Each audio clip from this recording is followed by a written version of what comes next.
जब मैं या मेरे जैसे और डिफेंस यूट्यूबर आपको इस बात को बताते हैं कि हमारी एयरफोर्स के हालात ठीक नहीं, तब ज़्यादातर लोग कमेंट सेक्शन में यही कहते हैं कि ऐसा कुछ नहीं है, हम मिसलीड कर रहे हैं, एयरफोर्स के हालात बिल्कुल ठीक है। जो भी फाइटर जेट या जो भी वेपन्स एयरफोर्स डिमांड करती है उन्हें Modi government time to time provide करवा रही है। लेकिन दोस्तों, अब तो मेरी इस बात के ऊपर हमारे एयर चीफ ने मोहर लगा दी। दरअसल उन्होंने एक इंटरव्यू में बताया, जब उनसे ये सवाल पूछा गया कि हमारी एयरफोर्स को तेजस कब तक मिलेंगे, तब उन्होंने कहा कि हमने 2010 में 40 तेजस फाइटर जेट का ऑर्डर दिया था, जो कि अभी तक हमें मिले नहीं है।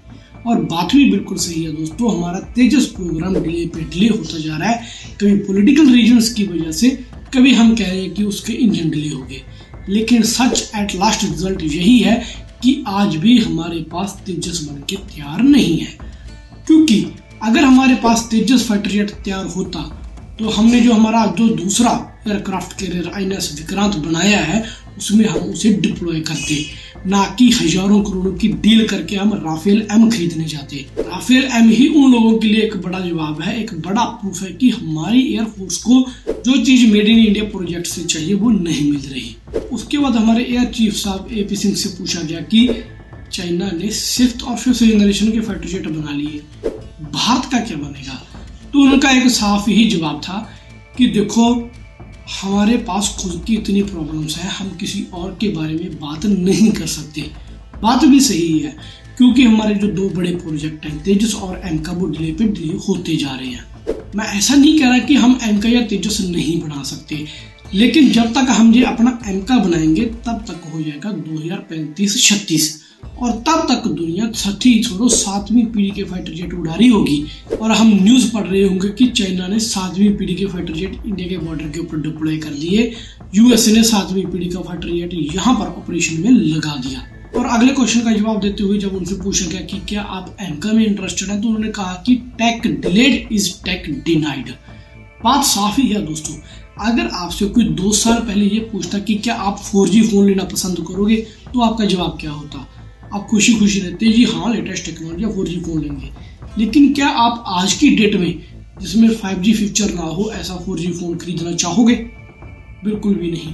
तो वो तो हमारी राष्ट्रीय सुरक्षा का मसला है, हमारी एयरफोर्स कैसे एमका को कंसिडर कर लेगी? ठीक है, मेड इन इंडिया होने के नाते हम अपने एमका तेजस को शामिल कर लेंगे, लेकिन प्रॉब्लम तो वही होगी ना कि हमने हाई टेक्नोलॉजी के साथ फिर हमें वही डील करनी पड़ेगी। जो स्थिति हमारी आज की है वही स्थिति हमारी 2035 में होगी। आज हमारे पास टॉप क्लास का जो फाइटर जेट है वो राफेल है, लेकिन हमने चाइना के स्टेल्थ J-35 से लड़ाना है उसे, J-31 से लड़ाना है उसे।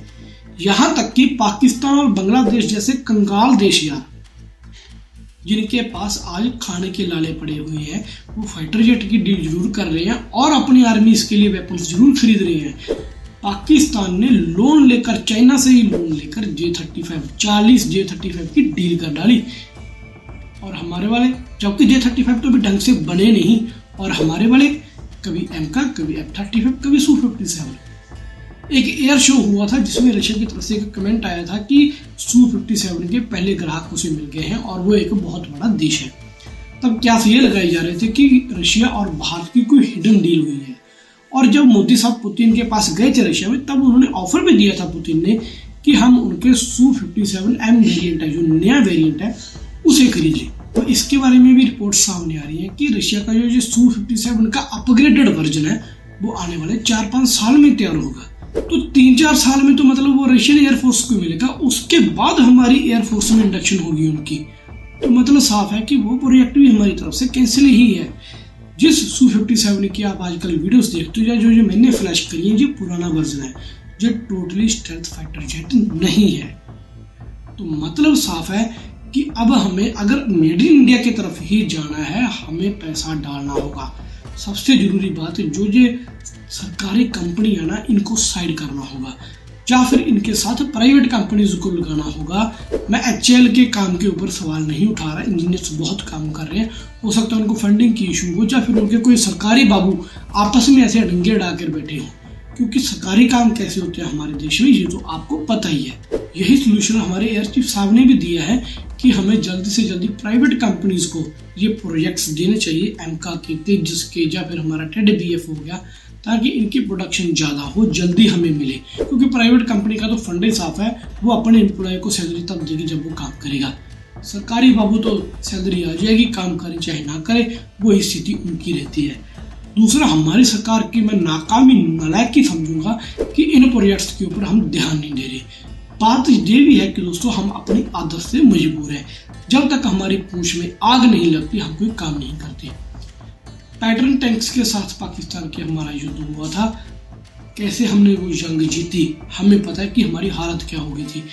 लेकिन तब जाकर उसके बाद हमने नए टैंक्स खरीदने शुरू किए, फिर MiG-21 क्रैश होते गए, अब तक हम उन्हें रीयूज कर रहे हैं, डिले पे डिले कर रहे हैं उनकी रिटायरमेंट, क्योंकि हमारे पास कंप्लीट करने के लिए फ्लीट नहीं है। तो क्या अब हम बाहर से फाइटर जेट तब खरीदेंगे जब पाकिस्तान चाइना हमारे सर के ऊपर आकर बैठ गए।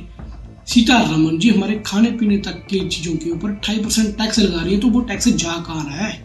अगर आप हमारे देश की सिक्योरिटी के लिए हमारे जीडीपी का कम से कम 4% हिस्सा नहीं लगा सकते, तो हमारी आम जनता का खून क्यों चूस रहे हो? मोदी भक्तों, जो मीडिया में चीजें बताई जा रही हैं उनसे बाहर निकलो, रियलिटी के ऊपर आओ। हमारी सेना की हालत क्या है, एयरफोर्स के बारे में तो इसलिए पता चल जाती हैं चीजें क्योंकि इनकी बड़ी डील्स होती है, फाइटर जेट्स की एक्सेट्रा एक्सेट्रा और चीजों की। इंडियन आर्मी के भी हालात कोई खास अच्छे नहीं है, उसके ऊपर भी मैं वीडियो बनाऊंगा। खैर, आपका इस सब के बारे में क्या कहना है कमेंट करके कमेंट सेक्शन में जरूर बताइएगा। मिलेंगे नई वीडियो में, तब तक के लिए मुझे दीजिए इजाजत। और हाँ, please don't forget to like share subscribe our channel. जय हिंद।